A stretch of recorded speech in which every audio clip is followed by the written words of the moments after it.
कारणपरचिद्रूपा काञ्चीपुरसीम्निकामपीठगता काचन विहरति करुणा काश्मीरस्तबककोमलाङ्गलता कञ्चन काञ्चीनिलयं करधृतकोदण्डबाणशृणिपाशं कठिनस्तनभरनम्रं कैवल्यानन्दकन्दमवलम्बे चिन्तितफलपरिपोषण चिन्तामणिरेव काञ्चीनिलया मे चिरतरसुचरितसुलभा चित्तं शिशिरयतु चित्सुखाधारा कुटिलकचं कठिनकुचं कुन्दस्मितकान्तिकुङ्कुमच्छायं कुरुते विहृतिं काञ्च्यां कुलपर्वतसार्वभौमसर्वस्वं पञ्चशरशास्त्रबोधन परमाचार्येण दृष्टिपातेन काञ्चीसीम्नि कुमारी काचन मोहयति कामजेतारम् परया काञ्चीपुरया पर्वतपर्याय पीनकुचभरया परतन्त्रावयमनया पङ्कजसब्रह्मचारिलोचनया ऐश्वर्यमिन्दुमौलेः ऐकात्म्यप्रकृतिकाञ्चिमध्यगतम् ऐन्दवकिशोरशेखरम् ऐदम्पर्यं च कास्ति निगमानां श्रितकम्पासीमानं शिथिलितपरमशिवधैर्यमहिमानं कलये पाटलिमानं कञ्चन कञ्चुकितभुवनभूमानम् आदृतकाञ्चीनिलयाम् आद्याम् आरूढ यौवनाटोपाम् आगमवतं सकलिकाम् आनन्दाद्वैतकन्दलीं वन्दे तुङ्काभिरामकुचभर शृङ्गारितम् आश्रयामि काञ्चिगतं गङ्गाधरपरतन्त्रं शृङ्गाराद्वैततन्त्रसिद्धान्तं काञ्चीरत्नविभूषां कामपि कन्दर्पसूतिकापाङ्गीं परमां कलाम् उपासे परशिववामाङ्कपीठिकासीनां कम्पातीरचराणां करुणाकोरकितदृष्टिपातानां केळीवनं मनो मे केषाञ्चित् भवतु चिद्विलासानाम् आम्रतरुमूलवसतेः आदिमपुरुषस्य नयनपीयूषम् आरब्धयौवनोत्सवम् आम्नाय रहस्यमन्तरवलम्बे अधिकाञ्चि परमयोगिभिः आदिमपरपीठसीम्नि दृश्येन अनुबद्धं मम मानसम् अरुणिमसर्वस्वसम्प्रदायेन अङ्कितशङ्करदेहाम् अङ्कुरितोरोजकङ्कणाश्लेषैः अधिकाञ्चि नित्यतरुणीम् अद्राक्षं काञ्चिदद्भुतां बालां मधुरधनुषा महीधरजनुषा नन्दामि सुरभिबाणजुषा चित्वपुषा काञ्चीपुरे केलिजुषा बन्धुजीवकान्तिमुषा मधुरस्मितेन रमते मांसलकुजभारमन्दगमनेन मध्ये काञ्चीमनो मे मनसि जसाम्राज्यगर्वबीजेन धरणिमयीं तरणिमयीं पवनमयीं गगनदहनहोतृमयीं अम्बुमयीं इन्दुमयीं अम्बाम् अनुकम्पम् आदिमाम् ईक्षे लीनस्थितिमुनिहृदये ध्यानस्तिमितं तपस्यदुपकम्पं पीनस्तनभरमीडे मीनध्वजतन्त्रपरमतात्पर्यं श्वेतामन्थरहसिते शाता मध्ये च वाङ्मनोतीता शीतालोचनपाते स्फीता कुचसीम्नि शाश्वती माता पुरतः कदानुकरवै पुरवैरि विमर्धपुलकिताङ्कलतां पुनतीं काञ्चीदेशं पुष्पायुधवीर्यसरसपरिपाटीं पुण्या कापि पुरन्ध्री पुङ्खितकन्दर्पसम्पदा वपुषा पुलिनचरिकम्पायाः पुरमथनं पुलकनिचुलितं कुरुते तनिमाद्वैतवलग्नं तरुणारुणसम्प्रदायतनुलेखं तटसीमनिकम्पायाः तरुणिमसर्वस्वम् आद्यम् अद्राक्षम् पौष्टिककर्मविपाकं पौष्पशरं सविधसीं निकम्पायाः अद्राक्षम् आत्तयौवनम् अभ्युदयं कञ्चिदद्धशशिमौलेः संश्रितकाञ्चीदेशे सरसिजदौर्भाग्यजाग्रदुत्तंसे संविन्मये विलीये सारस्वतपुरुषकारसाम्राज्ये मोदितमधुकरविशिखं स्वादिमसमुदायसारकोदण्डम् आदृतकाञ्चीखेलनम् आदिमम् आरुण्यभेदम् आकलये उररीकृतकाञ्चीपुरीम् उपनिषदरविन्दकुहरमधुधाराम् उन्नम्रस्तनकलशीम् उत्सवलहरीम् उपास्महे शम्भोः येन शिशुदीर्घलोचनम् येनः परिबन्धि सन्ततं भजताम् एकाम्रनाथजीवितम् एवं पददूरमेकम् अवलम्बे स्मयमानमुखं काञ्चीम् अयमानं कमपि देवताभेदं दयमानं वीक्ष्य मुहुः वयमानन्दामृताम्बुधौ मग्नाः कुतुकजुषि काञ्चीदेशे कुमुदतपोराशिपाकशेखरिते कुरुते मनोविहारं कुलगिरिपरिबृढकुलैकमणिदीपे वीक्षे महि काञ्चीपुरे विपुलस्तनकलशगरिमपरवशितं विद्रुमसहचरदेहं विभ्रमसमवायसारसन्नाहं कुरुविन्दगोत्रगात्रं कूलचरं कमपि नौमि कम्पायाः कूलं कशकुचकुम्भं कुसुमायुधवीर्यसारसंरम्भं कुड्मलितकुचकिशोरैः कुर्वाणैः काञ्चीदेशसौहार्दं कुङ्कुमशोणैर्निचितं कुशलपथं शम्भुसुकृतसंभारैः अङ्कितकचेन केनचिद् अन्धं करणौषधेन कमलानाम् अन्धःपुरेण शम्भोः अलं क्रिया कापि कल्प्यते काञ्च्याम् ऊरीकरोमि सन्ततम् ऊष्मलभालेन लालितं पुंसा उपकम्पम् उचितखेलनम् उर्वीधरवंशसम्पदुन्मेषम् अङ्कुरितस्तनकोरकम् अङ्कालङ्कारम् एकचूतपतेः आलोके महिकोमलम् आगमसंलापसारयाथार्थ्यं पुञ्जितकरुणम् उदञ्चित शिञ्चितमणिकाञ्चि किमपि काञ्चीपुरे मञ्जरितमृदुलहासं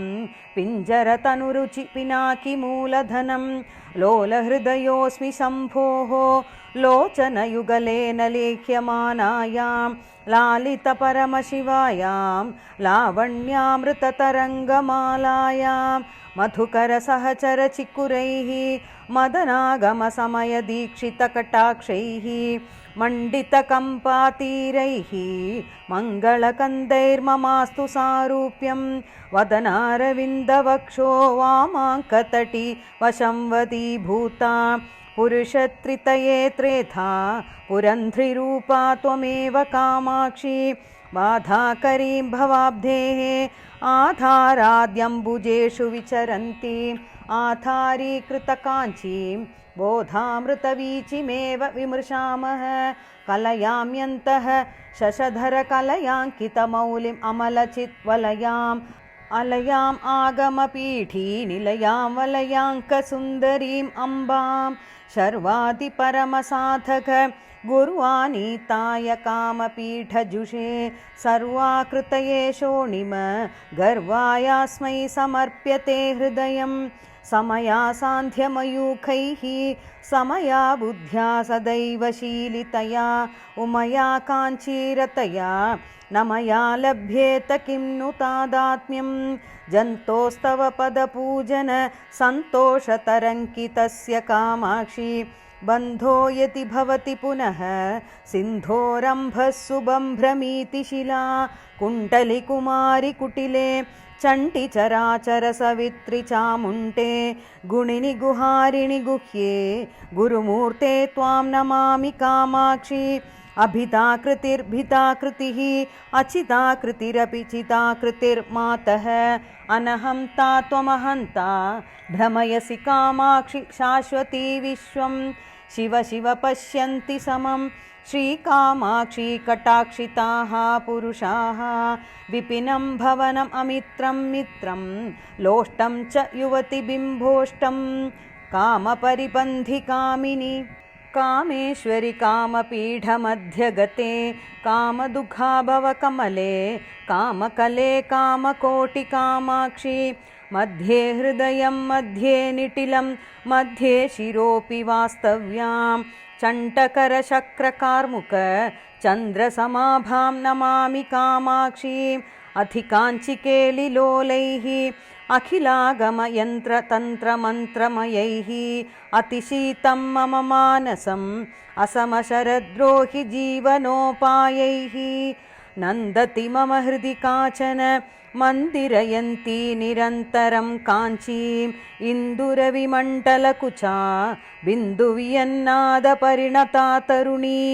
शम्पालता सवर्णं सम्पादयितुं भवज्वरचिकित्सां लिम्पामि मनसि किञ्चन कम्पातटरोहि सिद्धभैषज्यम् अनुमितकुचकाठिन्याम् अथिवक्षः पीठम् अङ्गजन्मरिपोः आनन्ददां भजेताम् आनङ्गब्रह्मतत्त्वबोधिशिराम् ऐक्षिशिपाशाङ्कुशधर हस्तान्तं विस्मयार्हवृत्तान्तम् अधिकाञ्चि निगमवाचां सिद्धान्तं शूलपाणिशुद्धान्तम्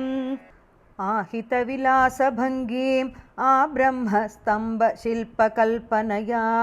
आश्रितकाञ्चीम् अतुलाम् आद्यां विस्फूर्तिम् आद्रिये विद्यां मूकोऽपि जटिलदुर्गति शोकोऽपि स्मरति यः क्षणं भवतीम् एको भवति स जन्तुः लोकोत्तरकीर्तिरेव कामाक्षी पञ्चदशवर्णरूपं कञ्चन काञ्चीविहारधौरेयं पञ्चशरीयं शम्भोः वञ्चनवैदग्ध्यमूलम् अवलम्बे परिणतिवतीं चतुर्धां पदवीं सुधियां समेत्य सौषुम्नीं पञ्चाशदर्णकल्पित पदशिल्पां तां नमामि कामाक्षी आदिक्षन्मम गुरुराडादिक्षान्ताक्षरात्मिकां विद्यां स्वादिष्टचापदण्डां नेदिष्ठाम् एव कामपीठगतां तुष्यामि हर्षितस्मरशासनया काञ्चीपुरकृतासनया स्वासनया सकलजगत् भासनया कलितशम्बरासनया प्रेमवती कम्पायां स्थेमवती यतिमनसु भूमवती सामवती नित्यगिरा सोमवती शिरसि भाति हैमवती कौतुकिना कम्पायां कौसुमचापेन कीलितेनान्तः कुलदैवतेन महता कुड्मलमुद्रां धुनोतु नः प्रतिभा यूनाकेनापि मिलद्देह स्वाहा सहायतिलकेन सहकारमूलदेशे संविद्रूपा कुडुम्बिनी रमते कुसुमशरगर्वसम्पत् कोशगृहं भाति काञ्चिदेशगतं स्थापितमस्मिन् कथमपि गोपितमन्दर्मया मनोरत्नं दग्धषडध्वारण्यं दरदलितकुसुम्भसम्भृतारुण्यं कलयेनवतारुण्यं कम्पातटसीम्नि किमपि कारुण्यम् अधिकाञ्चिवर्धमानाम् अतुलां करवाणि पारणाम् अक्ष्णोः आनन्दपाकभेदाम् अरुणिमपरिणामगर्वपल्लवितां बाणशृणिपाशकार्मुक पाणिममुं कमपि कामपीठगतम् एणधरकोणचूडं शोणिमपरिपाकभेदम् आकलये किं वा फलति ममान्यैः बिम्बाधरचुम्बि मन्दहासमुखी सम्बाधकरी तमसाम् अम्बा जागर्ति मनसि कामाक्षी मञ्चे सदाशिवमये परशिवमयललितपौष्पपर्यङ्के अतिचक्रमध्यमास्ते कामाक्षी नाम किमपि मम भाग्यम् रक्ष्योऽस्मि कामपीठीलासिकया घनकृपाम्बुराशिकया श्रुतियुवति कुन्दलीमणि मालिकया तुहिनशैलबालिकया दीये पुरहरजाये माये तव तरुणपल्लवच्छाये चरणे चन्द्राभरणे काञ्चीशरणेन तार्तिसंहरणे मूर्तिमतिमुक्तिबीजे मूर्ध्नि स्तबकितचकोरसाम्राज्ये मोदितकम्पाकूले मुहुर्मुहुर्मनसि मुमुदिशास्माकं वेदमयीं नादमयीं बिन्दुमयीं परपदोध्यदिन्दुमयीं मन्त्रमयीं तन्त्रमयीं प्रकृतिमयीं नौमि विश्वविकृतिमयीं पुरमथनपुण्यकोटि पुञ्जित कविलोकसूक्तिरसधाटी मनसि मम कामकोटि विहरतु करुणाविपाकपरिपाटी कुटिलं चडुलं पृथुलं मृदुलं कचनयन जघन चरणेषु अवलोकितम् अवलम्बितम् अधिकं पातडम् अमेयमस्माभिः प्रत्यङ्मुख्या दृष्ट्या प्रसाददीपाङ्कुरेण कामाक्ष्याः पश्यामि निस्तुलमहो पचेलिमं कमपि परशिवोल्लासं विद्ये विधातृविषये कात्यायनि कालिकामकोटिकले भारति भैरवि भद्रे शाकिनि शाम्भवि शिवे स्तुवे भवतीं मालिनि महेशचालिनि काञ्चीखेलिनि विपक्षकालिनि ते शूलिनि विद्रुमशालिनि सुरजनपालिनि कपालिनि नमोऽस्तु देशिक इति किं शङ्के तत्तादृक्तवनु तरुणिमोन्मेषः कामाक्षि शूलपाणेः कामागमसमययज्ञदीक्षायां वेतण्डकुम्भडम्बर वैतण्डिगकुचभरार्तमध्याय कुङ्कुमरुचे नमस्यां शङ्करनयनामृताय रचयामः अधिकाञ्चितमणिकाञ्चिन काञ्चीम् अतिकाञ्चिकाञ्चिदद्राक्षम् अवनतजनानुकम्पाम् अनुकम्पाकूलम् अस्मदनुकूलां परिचितकम्पातीरं पर्वतराजन्यसुकृतसन्नाहं परगुरुकृपया वीक्षे परमशिवोत्सङ्गमङ्गलाभरणं दग्धमदनस्य शम्भोः प्रथीयसीं ब्रह्मचर्यवैदग्धिं तव देवि तरुणिमश्री चतुरिमपाको न चक्षमे मातः मदजलतमालपत्रा वसनितपत्रा करादृतखनित्रा विहरति पुलिन्दयोषा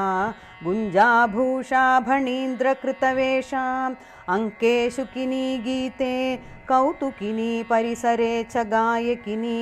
जयसि सविधेम्ब भैरव मण्डलिनी श्रवसि शङ्खकुण्डलिनी प्रणतजनतापवर्गा कृतबहुसर्गा सिंहसंसर्गा कामाक्षि मुदितभर्गा हतरिपुवर्गा त्वमेव सा दुर्गा श्रवणचलद्वेतण्डा समरोद्दण्डा धुता सुरशिखण्डा देवी कलितान्द्रषण्डा धृतनरमुण्डा त्वमेव चामुण्डा उर्वीधरेन्द्रकन्ये दर्वीभरितेन भक्तपूरेण गुर्वीम् अकिञ्चनार्तिं गर्वीकुरुषे त्वमेव कामाक्षि ताडितरिपुपरिपीडन भयहरणनिपुणहलमुसला क्रोडपतिभीषणमुखी क्रीडसि जगदि त्वमेव कामाक्षि स्मरमथनवर्णलोला मन्मदहेला विलासमणिशाला कनकरुचिचौर्यशीला त्वमम्बबाला कराब्जधृतमाला विमलपटी कमलकुटी पुस्तकरुद्राक्षशस्तहस्तपुटी कामाक्षी पद्मलाक्षी कलितविपञ्ची विभासि वैरिञ्ची कुङ्कुमरुचिपिङ्गम् असृक्पङ्किलमुण्डालिमण्डितं मातः जयति तव रूपधेयं जपपटपुस्तकवराभयकराब्जं कनकमणिकलितभूषां कालाय सकलशीलकान्तिकलां कामाक्षी शीलये त्वां कपालशूलाभिरामकरकमलां लोहितिमपुञ्जमध्ये मोहितभुवने मुदा निरीक्षन्ते वदनं तव कुचयुगलं काञ्चीसीमां च केऽपि कामाक्षि जलधि द्विगुणितहुतवः दिशादिनेश्वरकलाश्विनेयदलैः नलिनैर्महेशि गच्छसि सर्वोत्तरकरकमलदलम् अमलं सत्कृतदेशिकचरणाः सबीजनिर्बीजयोगनिश्रेण्या अपवर्गसौधवलभीम् आरोहन्त्यम्बकेऽपि तव कृपया अन्तरपि बहिरपि त्वं जन्तुततेः अन्तकान्तकृदहं ते चिन्तितसन्तानवतां सन्ततमपि तन्तनीषि महिमानं कलमञ्जुळवागनुमित गलपञ्जरगतशुकग्रह उत्कण्ठ्यात् अम्बरदनाम्बरं ते